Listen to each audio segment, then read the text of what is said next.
حاتم طئی کی کہانی عربی لوگوں کی ایک افسانوی کہانی ہے جو نسل در نسل منتقل ہوتی رہی ہے اور اسے میڈیا کی مختلف شکلوں میں ڈھالا گیا ہے۔ حاتم طئی 6 صدی عیسوی میں رہنے والے ایک عظیم اور سخی عرب نائٹ تھے۔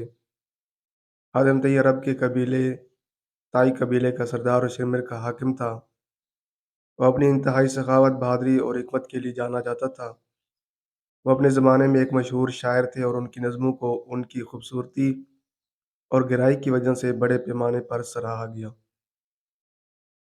حاتم طئی کی کہانی کا آغاز حسن بانو نامی امیر عورت سے ہوتا ہے۔ وہ پڑوسی ملک کی ایک شہزادی تھی جس نے حاتم طئی کی سخاوت اور دانش مندی کے بارے میں سنا تھا۔ اس نے اسے 7 پہیلیوں کے ساتھ پیش کر کے اس کی قابلیت کو جانچنے کا فیصلہ کیا، جس کے بارے میں اس نے دعویٰ کیا تھا کہ وہ اس کے دوست کا تعین کرے گی۔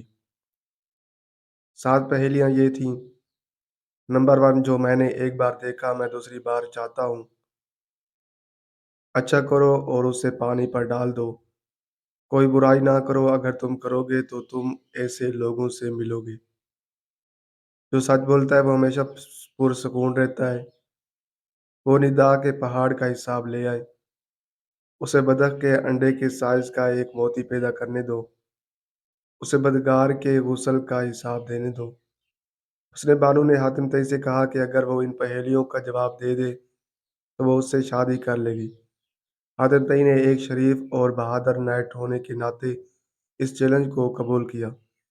پہیلیوں کا جواب دینے کے لیے حاتم طئی نے دور دراز کے علاقوں کا سفر شروع کیا، مختلف لوگوں سے ملاقاتیں اور مختلف ثقافتوں کا تجربہ کیا۔ اس کا سامنا دانشمندوں، شاعروں اور فلسفیوں سے ہوا جنہوں نے ہر ایک پہیلی کے پیچھے معنی سمجھنے میں اس کی مدد کی۔ اپنا سفر کے ذریعے حاتم طئی نے اپنی سخاوت، مہربانی اور دانشمندی کا مظاہرہ کیا، جس سے وہ ملنے والے لوگوں کی عزت اور تعریف حاصل کرتے تھے۔ آخرکار اس نے 7 پہیلیوں کا جواب دیا، جس سے حسن بانو اور اس کے والد بادشاہ متاثر ہوئے۔ پہیلیوں کے جواب یہ تھے: نمبر 1، جو میں نے ایک بار دیکھا میں دوسری بار خواہش رکھتا ہوں، طلوع آفتاب کی خوبصورتی کا حوالہ دیتا ہے جسے دوبارہ دیکھنے کی آرزو ہے۔ نمبر 2، نیکی کرو اور اسے پانی پر ڈال دو کا مطلب یہ تھا کہ اچھے کام بے لوث کیے جائیں بدلے میں کسی چیز کی توقع کیے بغیر۔ نمبر 3، کوئی برائی نہ کرو، اگر تم کرو گے تو ایسے لوگوں سے ملو گے۔ برے کاموں کے ارتکاب کے خلاف تنبیہ کی گئی ہے جس کے برے نتائج ہی نکلیں گے۔ نمبر 4، جو سچ بولتا ہے وہ ہمیشہ پرسکون رہتا ہے۔ ایمانداری اور دیانتداری کی اہمیت پر زور دیا گیا۔ نمبر 5، اسے ندا کے پہاڑ کا حساب دینے دو، کسی ایسی چیز کو بیان کرنے کی دشواری کا حوالہ دیتا ہے جو انسانی سمجھ سے باہر ہے۔ اسے بطخ کے انڈے کے سائز کا ایک موتی پیدا کرنے دو، قیمتی چیز کی نایابیت اور قدر کی علامت ہے۔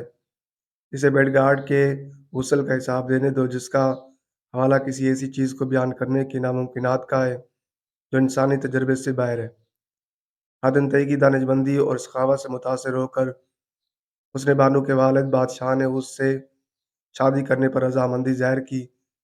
کہانی حاتم طئی اور حسن بانو کی شادی پر ختم ہوتی ہے، جو بڑی دھوم دھام سے منائی گئی۔ حاتم طئی کی کہانی کو مختلف شکلوں میں دوبارہ بیان کیا گیا ہے، لیکن اس کا بنیادی پیغام ایک ہی ہے: ایک شخص میں سخاوت، مہربانی اور دانشمندی سب سے قیمتی خصوصیات ہوتی ہیں۔